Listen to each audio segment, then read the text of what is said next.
आज आम बनइबा चूना पका शाग बा घोरा घोरी शाग। एथिपाई मुझे दुई तीन प्रकार शाग नहीं कखारु शाग खड़ा शाग लेउटिया शाग नहीं आपण पाखे जो भी शाग थी नहीं पारे।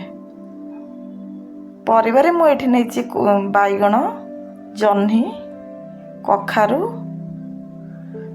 कखारुर डंक ता सहित टिके भेंडी नहीं କିଛି ରସୁଣର କୋଲା ନେଇଛି, ଚାଉଳର ଗୁଣ୍ଡ ବି ନେଇଛି। ଚାଲନ୍ତୁ ଏବେ ବନେଇବା।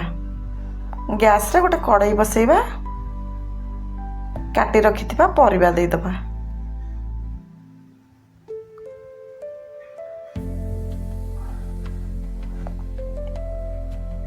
ଏ ପରିବାଟା ସିଝିବା ପାଇଁ ଟିକେ ଆମେ ପାଣି ଏଥିରେ ଆଡ୍ କରିବା।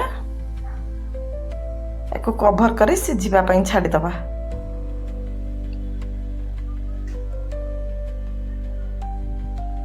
ଏଠି ଦେଖିପାରୁଥିବେ ପରିବାଟା ଆମର ଅଧା ସିଝିଗଲାଣି।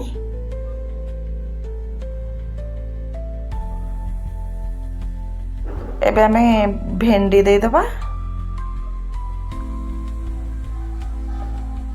ତା ସହିତ କାଟିକି ରଖିଥିବା ଶାଗକୁ ବି ଦେଇଦେବା। ଏଠି ଶାଗଟା ଭଲ ଭାବରେ ସିଝିବା ଦରକାର, ତେଣୁ ଶାଗଟାକୁ ଏଇ ପରିବା ସହିତ ଦେଇ ଭଲ ଭାବରେ ସିଝେଇ ନେବା। ଆମେ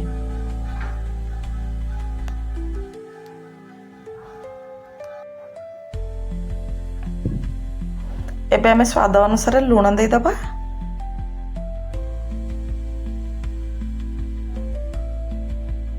ଆଉ କିଛି ସମୟ କଭର କରିଦେବା, ଯେମିତି ଶାଗ ପରିବା ସବୁ ଭଲ ଭାବରେ ସିଝିଯିବ।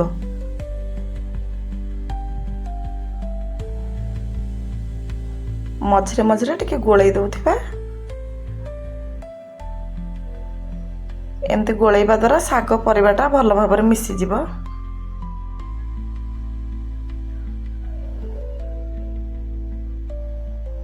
এই ଶାଗଟା ବନେଇ ଥରେ ଟ୍ରାଏ କରିବେ, ଦେଖିବେ ବହୁତ ବଢ଼ିଆ ଲାଗେ।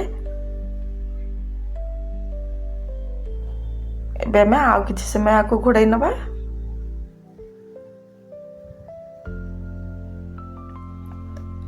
ଏଠି ଦେଖିପାରୁଥିବେ ଆମର ଶାଗଟା ସିଝିଗଲାଣି।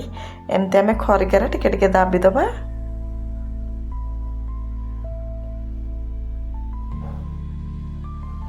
ଯେମିତି ଶାଗ ଆଉ ପରିବାଟା ମିଶିବ।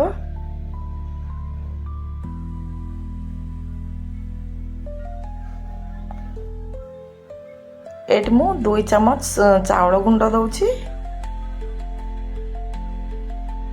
এই ଶାଗରେ ଚାଉଳ ଗୁଣ୍ଡଟା ଦେଲେ ବହୁତ ଭଲ ଲାଗିଥାଏ।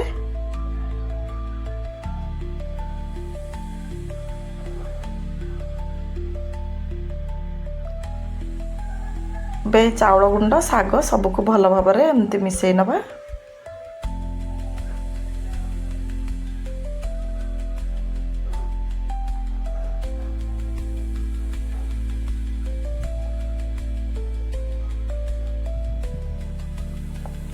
ଯେହେତୁ এই ଶାଗର ନା ଘୋରା ଶାଗ, ଏମିତି ଗୋଟେ ଡଙ୍କି ବା ଚାମଚରେ ଆମେ ୟାକୁ ଏମିତି ଗୋଳେଇବା।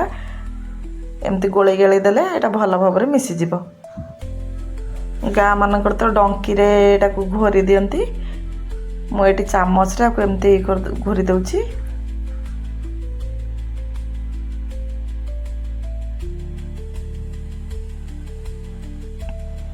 ଏଠି ଆମର ଶାଗଟା ସିଝିଗଲାଣି। ଏବେ ଆମେ ଏଥିରେ ଫୁଟଣ କରିବା।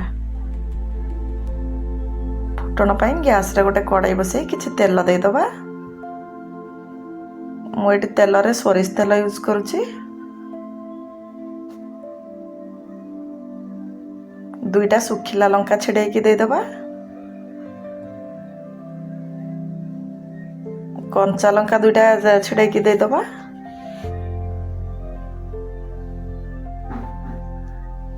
କିଛି କଳା ସୋରିଷ ଦେଇଦେବା।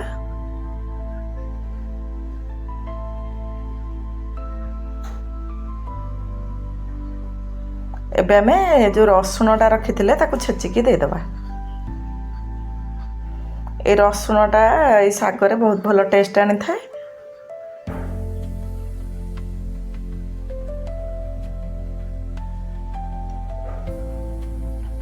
ରସୁଣର କଞ୍ଚା ସ୍ମେଲ୍ ଗଲେ ଆମେ ଶାଗଟାକୁ ଢାଳିଦେବା। ଶାଗଟାକୁ ଢାଳି ସାରିଲା ପରେ ଆମେ 2 ମିନିଟ୍ ବାସ୍ ଗ୍ୟାସ୍ରେ ରଖିବା।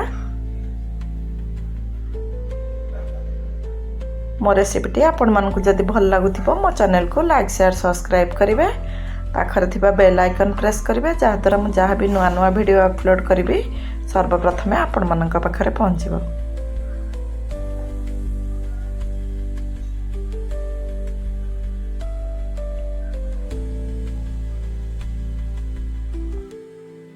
ଏଠି ଦେଖିପାରୁଥିବେ ଆମ ଶାଗଟା ବି ହେଇଗଲାଣି।